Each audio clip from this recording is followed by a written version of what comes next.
तो कहानी के शुरू में हम एक आर्कियोलॉजिस्ट टीम को देखते हैं जो नई नई जगह पर जाकर खोज किया करते थे, ऐसी चीजों के बारे में पता करते थे जिनके बारे में कोई भी न जानता हो। आज उन्होंने एक केव के अंदर जाना था, मगर तभी उनकी नजर एक पुरानी चर्च पर पड़ती है जो कि एक ऊंची चट्टान पर बना हुआ था और काफी पुराना भी होता है। अब उसी को देखने के लिए आर्कियोलॉजिस्ट की टीम ऊंचाई पर चढ़कर ऊपर बढ़ती है, जहाँ पर इन्हें बहुत ही पुराने जमाने की चीजें देखने को मिलती हैं। वो चीजें उन्हें बहुत अलग लग रही थी, वो उसमें खो जाते हैं। अब उनके दिल में ऐसी ही और चीजें देखने की ख्वाहिश जाहिर होती है, इसीलिए अब वो चर्च के और अंदर जाने का सोचते हैं। उसमें एक धमाका करते हैं ताकि आगे का रास्ता खुल सके, मगर बॉम्ब पहले ही फट जाता है, जिस वजह से चर्च की बिल्डिंग सारी की सारी गिर गई थी क्योंकि वो बहुत पुरानी होती है। आर्कियोलॉजिस्ट की पूरी टीम नीचे जाकर गिरती है, मगर उन्हें ज्यादा चोट नहीं आती, पर उन्हें वहाँ पर कोई अजीब सी आवाज सुनाई देती है। वो आवाज किसकी थी कोई भी नहीं जानता। अगले सीन में हमें आर्कियोलॉजिस्ट की एक और टीम दिखाई जाती है जो उसी केव में जाने की तैयारी कर रही थी जहाँ पर पहली टीम गई थी। जो कुछ हमने कहानी के शुरू में देखा, ये वक्त हमें अब 4 साल आगे का दिखाया गया है, लेकिन कोई भी इस बात के बारे में नहीं जानता था कि पिछली वाली टीम कहाँ पर गई, कहाँ पर गायब हुई। किसी को कुछ पता नहीं था। अब इस टीम को उस गार की गहराइयों में जाना था जहाँ पर बहुत पानी होता है, इसीलिए टीम का हेड एक बहुत ही बेहतरीन स्कूबा डाइवर की टीम से बात करता है जो तैरने में माहिर थे। वो बताता है कि इस केव के बारे में बस यही सुना है, जो भी गया वापस नहीं आया। ये बात सुनकर वो टीम घबरा जाती है, मगर इस काम के लिए उन्हें बहुत अच्छे पैसे मिलने थे, इसीलिए वो केव में उनके साथ जाने के लिए तैयार हो जाते हैं। अब जब ये सारी टीम हेलीकॉप्टर से उस जगह पर पहुंचते हैं तो इन्हें वहाँ पर पुरानी टीम के जूते भी मिलते हैं जो 4 साल पहले यहाँ पर आए थे। स्कूबा डाइवर की टीम का एक लड़का जिसका नाम टाइलर होता है, वो वहाँ पर डॉक्टर कैथरीन से बात करता है। ये लोग आपस में हर चीज का प्लान बना रहे थे। अब हेड जिसका नाम जैक होता है, वो अपनी टीम को बताता है कि हम केव में पूरे 18 दिन तक रहेंगे और आहिस्ता आहिस्ता वहाँ से अजीबोगरीब चीजों को बाहर भेजेंगे, इसीलिए हर कोई अपना सामान चेक कर ले ताकि कल को कोई गड़बड़ ना हो। अब वहाँ पर एक डॉक्टर आता है, वो सबको कुछ अजीब चीजें दिखाता है जो इन्हें केव के अंदर से मिली थी, जिसमें कुछ एंटीक्स नायाब चीजें थी और कुछ अजीब तस्वीरें भी। उन्हें देखकर ऐसा लग रहा था कि जैसी तस्वीरें किसी अजीब से क्रिएचर की हों। वो यहाँ पर सबको एक कहानी सुनाता है जो आसपास के गांव में बहुत मशहूर थी। वो कहानी ये थी, जो इस शहर का राजा था वो भी इस केव में गया था क्योंकि उसे ये खबर मिली थी कि वहाँ पर कई टन सोना छुपा हुआ है। वो राजा जब केव में गया तो उसके बाद फिर कभी वापस नहीं आया। लोगों का कहना था कि इस गार में कोई अजीब सा क्रिएचर रहता है। जैक को ये सारी कहानी सुनकर उन बातों पर यकीन नहीं आता, मगर डॉक्टर जैसे कहानी बता रहा था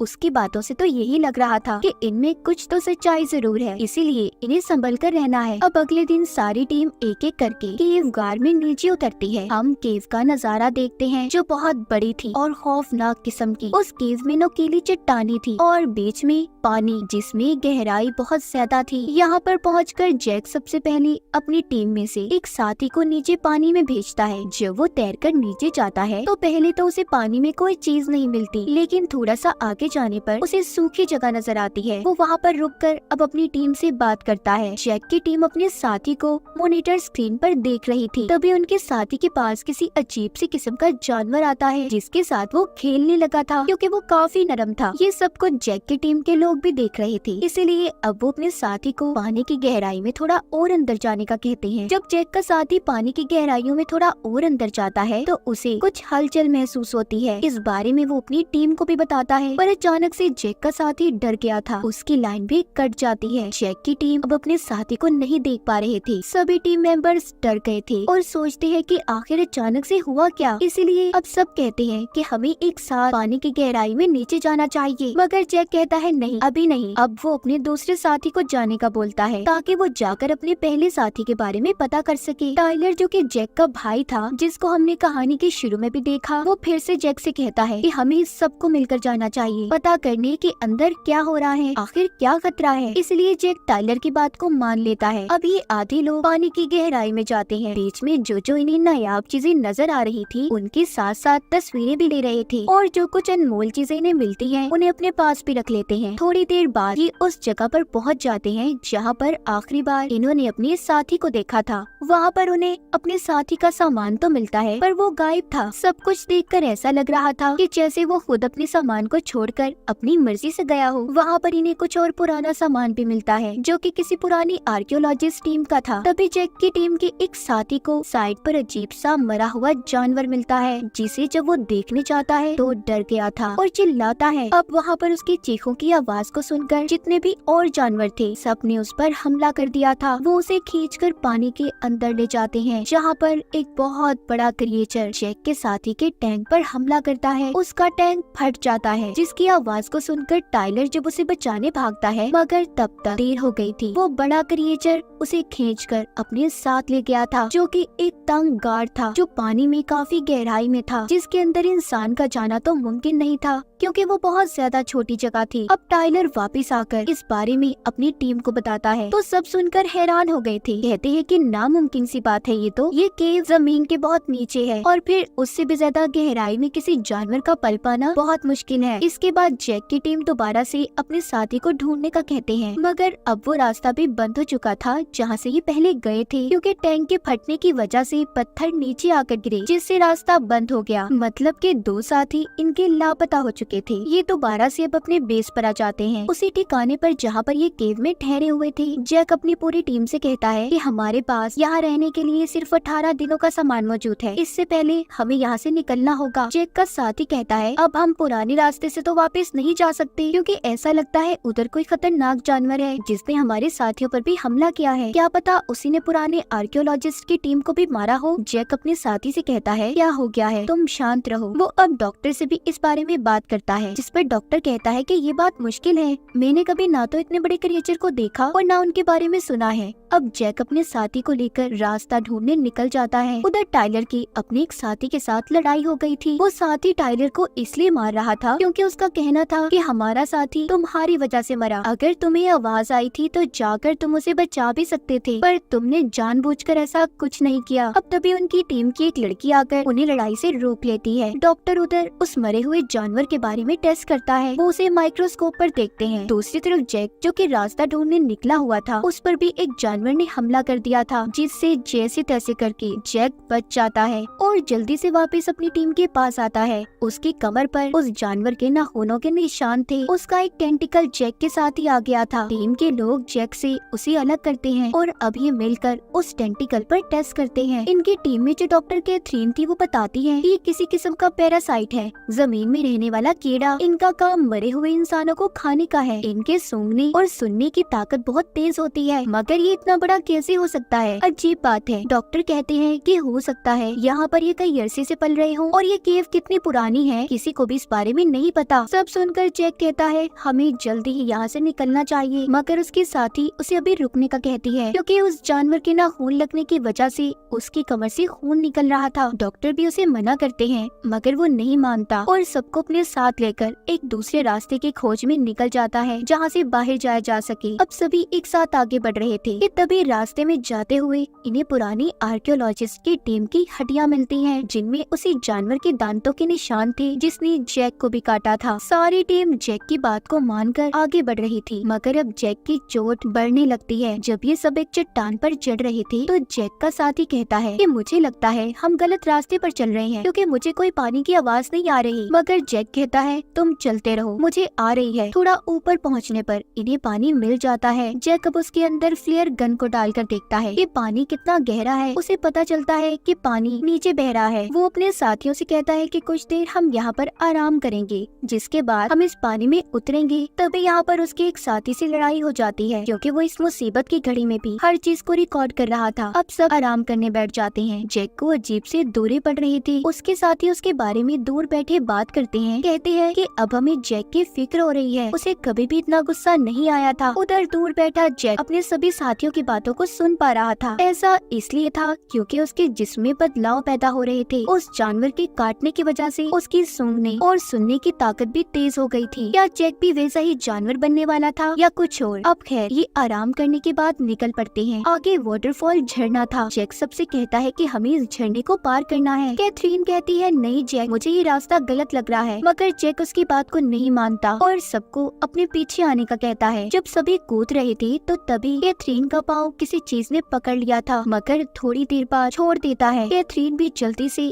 अब अपने साथियों के साथ आगे बढ़ती है। और कहती है कि नीचे कोई चीज है। जब ये नीचे देखते हैं तो नीचे इन्हें व्हेल दिखाई देती है जो इनके इर्द गिर्द घूम रही थी। इसी दौरान ऊपर से जब डॉक्टर भी आता है तो वही क्रिएचर जिसने जैक को काटा था वो एकदम से आकर डॉक्टर पर हमला कर देता है। उन्हें अपने साथ केव में ले गया था। जैक उसका पीछा करता डॉक्टर को बचाने की कोशिश करता है मगर नहीं बचा पाता। तभी जैक की नजर उस क्रिएचर पर जाती है जिसके जिस्म पर टैटू बना हुआ था। वो उसे देखकर सोचता है कि शायद ये अजीब सा दिखने वाला क्रिएचर पहले कभी इंसान हो, क्योंकि जानवरों के जिस्म पर तो टैटू नहीं होते। अब उसे अपनी भी फिक्र होने लगी थी क्योंकि इसे भी ऐसे ही क्रिएचर ने काटा था। अब जैक वापिस आ जाता है मगर इस बारे में वो किसी को भी कुछ नहीं बताता। डॉक्टर कैथरीन उसे बहुत डांटती है, कहती है मैंने कहा था ना तुम्हें ये रास्ता गलत है। जैक तुम्हारी वजह से हम यहाँ पर फंसे और तुम्हारी वजह से ही डॉक्टर की जान गई है। आगे आकर ये एक जगह पर बैठ जाते हैं जहाँ पर इन्हें पानी का तेज बहाव नजर आता है। सब जब उस रास्ते से जाने लगते हैं तो जैक सबको मना करता है और कहता है कि नहीं,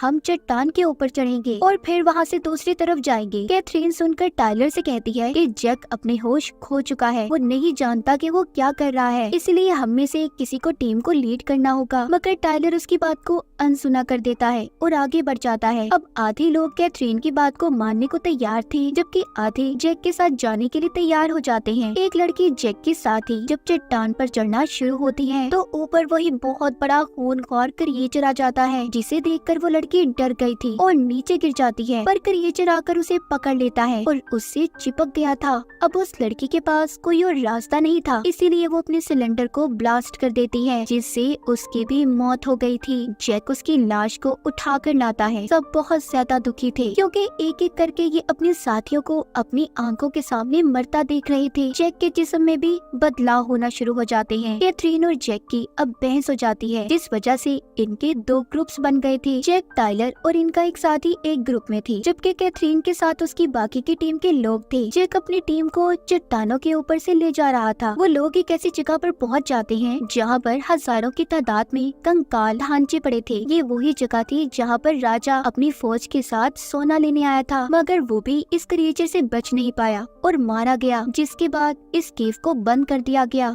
वहीं पर जैक को एक जगह से ठंडा पानी आता दिखाई देता है। ये समझ गए थे कि यहाँ से बाहर निकलने का रास्ता है। जैकब सबको जब बुलाने जा रहा था तो उसे एकदम से फिर कुछ होता है। ये देखकर टाइलर कहता है तुम यहाँ पर रुको, मैं बुलाने जाता हूँ। दूसरी तरफ कैथरीन जो कि क्रिएचर से बचते बचाते अपनी टीम के साथ आगे बढ़ रही थी, तभी एक साथी को क्रिएचर पकड़ लेता है। कैथरीन और उसकी दूसरी साथी वहाँ से भागती हैं। इन्हें टाइलर ने भी ढूंढ लिया था। वो जल्दी से कैथरीन और उसकी साथी को लेकर जैक के पास जाता है। जैक अब सबको बताता है कि तुम्हें इस पानी के रास्ते से आगे जाना होगा, मगर वहाँ पर भी इन्हें बहुत से क्रिएचर्स का सामना करना पड़ता है। वो क्रिएचर जो कि सालों से यहाँ पर रह रहे थे वो सारे अब जाग जाते हैं। तभी ये अपनी जान बचाने के लिए जब पानी में छुपने की कोशिश करते हैं मगर नहीं बच पाते। क्रिएचर ने उन्हें देख लिया था। जैक उन क्रिएचर्स का मुकाबला करता है, एक एक क्रिएचर को मार रहा था क्योंकि उसके अंदर भी अब उन्हीं का खून था और एक बॉम्ब को लेकर क्रिएचर के साथ पानी में कूद जाता है। बॉम्ब ब्लास्ट हो गया था। बाकी बचे हुए लोग जैक के बताए हुए रास्ते से नदी से बाहर आ जाते हैं। अब कहानी हमें एक साल आगे की दिखाई जाती है जहाँ पर कैथरीन और टाइलर मिलते हैं। टाइलर कहता है कि मैं अपने भाई को बहुत याद करता हूँ। वो यहाँ पर जैक की बात कर रहा था जिसके बारे में कोई भी नहीं जानता वो जिंदा था या मर गया। अब टाइलर कहता है लेकिन अगर वो हमारे साथ आ भी जाता तब भी जिंदा नहीं रह पाता। कैथरीन कहती है नहीं,